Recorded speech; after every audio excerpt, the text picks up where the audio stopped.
Guys ये सवाल आपने काफ़ी बार सुना होगा कि अच्छे लोगों के साथ ज़्यादातर बुरा क्यों होता है। चलिए, और आपने ये बात भी देखा होगा या ये चीज़ भी अपने आसपास बहुत ज़्यादा देखी होगी या ये चीज़ भी देखी नोटिस की होगी आपके रिलेटिव्स वगैरह में कि जो बहुत ज़्यादा अच्छे होते हैं, मंदिर जाते हैं, पूजा वगैरह करते हैं, उनके साथ बुरी चीज़ें ही होती रहती हैं।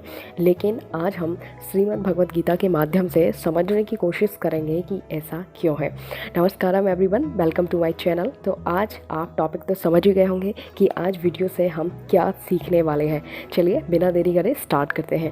अर्जुन ने भगवान श्री कृष्ण से पूछा कि हे वासुदेव, जो इंसान सबका भला करता है, जो अच्छा होता है और सदैव धर्म के मार्ग पर चलता है, उसे हमेशा मुश्किलें क्यों घेरती रहती हैं।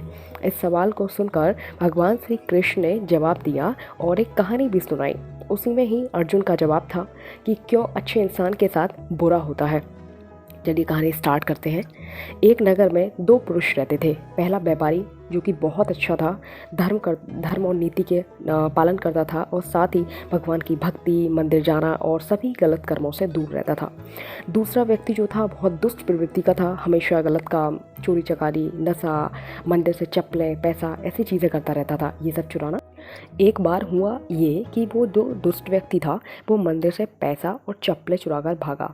उसके थोड़ी देर बाद वो अच्छा इंसान भी पूजा करने आया और वहाँ उपस्थित सभी लोगों ने क्या करा, उस पर इल्ज़ाम लगा दिया और उसे बहुत बुरा भला कहा, क्योंकि वो चोर जो था वो तो भाग चुका था। तो उन्होंने देखा ये अभी आया, शायद इसी ने ही कुछ चुरा लिया होगा, क्योंकि वो ये सब चीज़ें देखते ही जैसे लोग आए कैसे क्या क्या हुआ वो डर गया। तो उन्होंने सोचा ये डरा हुआ इसी ने ऐसा कुछ किया होगा। काफ़ी अपमान हुआ उसका। खूब अपमान सहने के बाद जैसे तैसे वो व्यक्ति मंदिर से बाहर निकला और बाहर आते ही एक गाड़ी ने उसे टक्कर मार दी। वो व्यापारी थोड़ा सा चोटिल हो गया। उस वक्त उस व्यक्ति को वहाँ जो पैसे थे उसकी एक पोटली हाथ लगी। इतना सारा धन देखकर वो बोला, वाह आज तो मज़े ही आ गए। सोचने लगा पहले मंदिर से इतना धन मिला और अब यहाँ पे भी मुझे पैसे मिल गए। ये बात सुनकर वो चोटिल व्यापारी शॉक्ड हो गया। अरे यही था जिसने ये मंदिर से पैसे चुराए थे। उसने घर जाकर करा क्या, भगवान से नाराज़ होकर उनकी सारी तस्वीरें बाहर निकाल दी और मन ही मन सोचने लगा कि मैंने इतने साल भक्ति की, मुझे कुछ नहीं मिला। इस तरह की बातें उसके दिमाग में चल रही थी और ऐसे ही नाराज़ होकर जीवन बिताने लगा। कुछ टाइम बाद ये हुआ कि दोनों की मृत्यु हुई और दोनों यमराज के सामने गए। उस व्यापारी जो कि अच्छा व्यापारी था, अच्छे काम करता था, उसने नाराज़ होकर यमराज से प्रश्न किया कि मैं हमेशा अच्छे काम करता था तो मुझे हमेशा दुख दर्द क्यों मिला। तो यमराज बोले, जिस दिन तुम्हारी चोट लगी थी उस दिन तुम्हारी मृत्यु हो सकती थी, लेकिन तुम्हारे अच्छे कर्मों की वजह से वो जो मृत्यु थी वो छोटी सी चोट में बदल गई।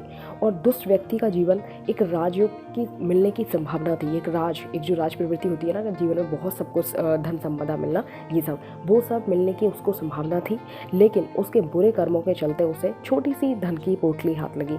तो ये बिल्कुल नहीं है कि अगर किसी के कर्म ऐसे हैं वैसे हैं। तो फिर भगवान कृष्ण अर्जुन को समझाते हुए कहते हैं कि किस रूप में भगवान हमें किसी भी चीज़ को देते हैं, ये समझ पाना बहुत मुश्किल है। लेकिन ये सत्य है कि भगवान हमेशा अच्छे और बुरे कर्मों का फल जरूर देते हैं। इसलिए व्यक्ति को जीवन में आने वाली परेशानियों से घबराना नहीं चाहिए और सदैव अच्छे कर्म करने चाहिए। ये कहावत तो आपने सुनी होगी कि परेशानियाँ उन्हीं की झोली में आती हैं जो ये झेल सकते हैं। Guys, thank you so much. मिलते हैं अगले वीडियो में।